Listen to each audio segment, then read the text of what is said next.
Right. Good morning, everyone. I'll be quite quick.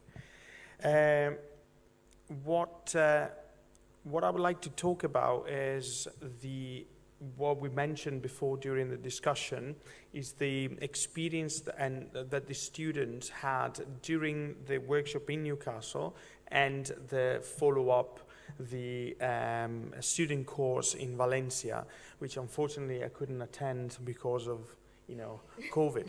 So the pandemic affected the project, but affected us personally as well. These are a couple of photos from the workshop in Newcastle, which actually was quite interesting, quite successful among students and researchers. Over 30 students and researchers applied to or requested to participate in this, to take part in this workshop, but we had to limit the number to 30 because of capacity of the room, and also the fact that I was the only one that was able to train them, so I was on my own on this endeavor. And it worked quite well. They were quite enthusiastic about the tool after like an initial a misunderstanding of what the tool was about and how to use it. 11 students actually, it was 11 students and one researcher came from Newcastle to Valencia, and where they continued their training on fuzzy cognitive mapping.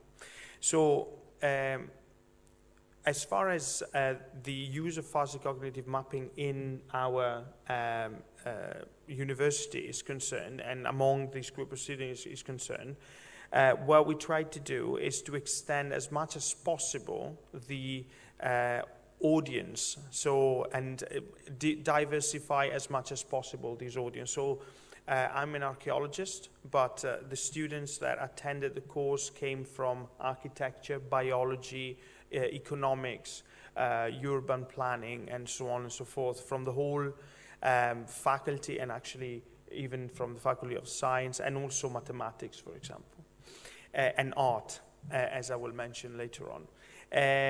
These enabled not only the students to appreciate the value of fuzzy cognitive mapping and mental modeler as a tool for landscape analysis from different point of view. So from the point of view of the archaeologist, from the point of view of the architect, for example, but even from the point of view of an economist that looks at the landscape from a completely different perspective.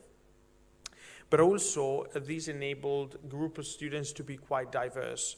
So in the same group, you had students with completely different backgrounds, and of course, although most of the students were PhD students, there were also undergrad and master students that benefited greatly from this interaction with more expert students.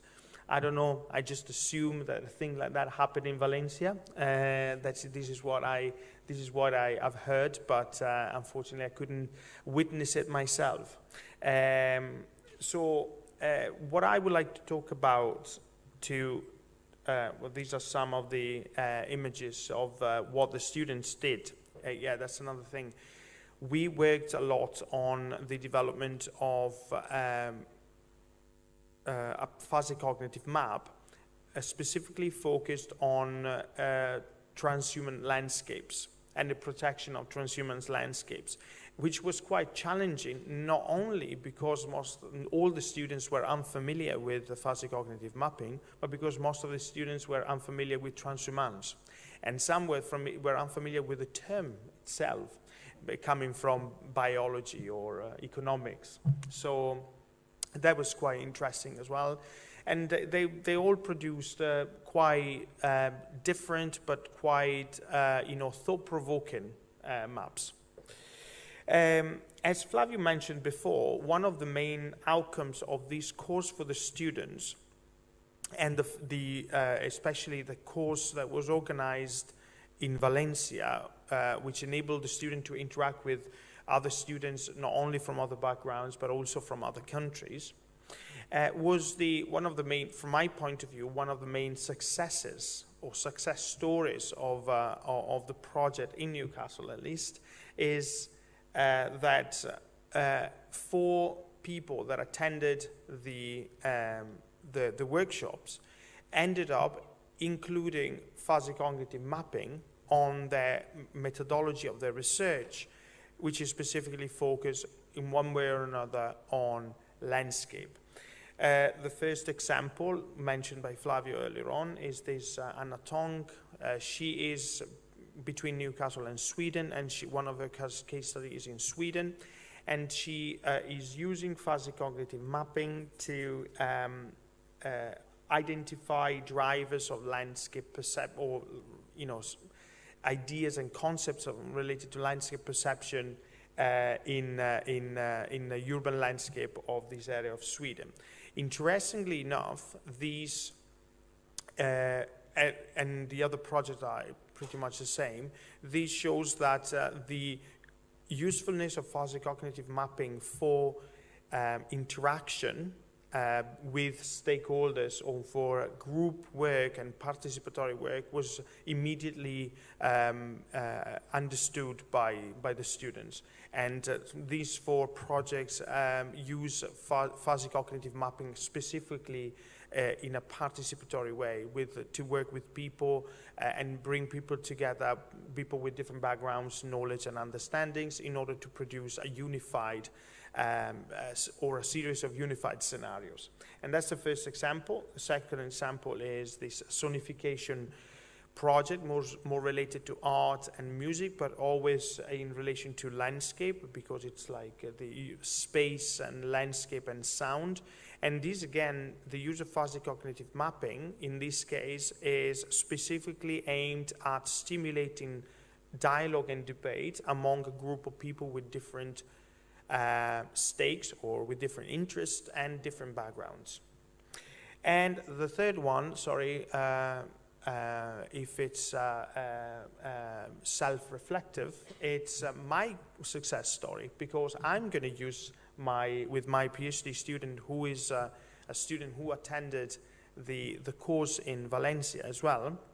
We are going to use fuzzy cognitive mapping for the study of transhumance landscape in southern Italy, in Calabria. Here, we collected a lot of interesting information about the recent transformation of pastoralism, transhuman pastoralism.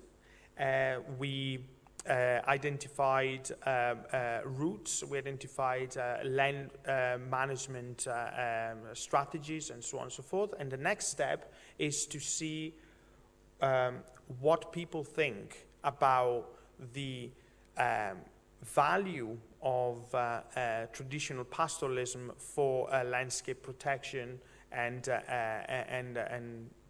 landscape character and landscape value on the one side, and what they think about the recent collapse of pastoral activities and how these can be somehow mitigated. The best tool we identified to interact with the local communities, in particular with people with different and often contrasting interests related to pastoralism or interest against pastoralism, for example, for natural protection and wildlife, was to use fuzzy cognitive mapping as a tool to bring all the people together, stimulate discussion without losing the grip, creating scenarios and plans that could be commented on and could be understood by everyone, and also show through scenarios what will happen if the maps that were created were right and were accurate, right? So again, a use of fuzzy cognitive mapping for participatory work, and a use of fuzzy cognitive mapping in this case, specifically for landscape study, landscape research, and potentially future planning. And that's all for me. Thank you.